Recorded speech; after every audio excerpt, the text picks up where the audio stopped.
એક માણસે મોટો ભોજન સમારંભ યોજ્યો હતો અને ઘણા આમંત્રણ કાઢ્યા હતા. ભોજનને વખતે તેણે પોતાના નોકર મારફતે કહેવરાવ્યું કે પધારો, બધું તૈયાર છે. પણ એક પછી એક બધા જ બહાના કાઢવા લાગ્યા. પહેલાએ કહ્યું, મેં એક ખેતર ખરીદ્યું છે અને મારે તે જોવા જવું પડે તેમ છે, એટલે મને માફ કરજો.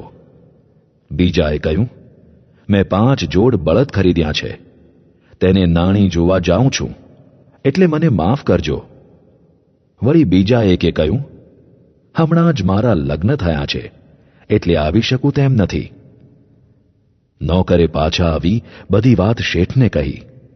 ત્યારે ઘરધણીને ગુસ્સો ચડ્યો અને તેણે નોકરને કહ્યું, એકદમ શહેરના રાજમાર્ગોમાં અને ગલીઓમાં જઈને ગરીબોને, લૂલા લંગડાઓને અને આંધળાઓને અહીં લઈ આવ.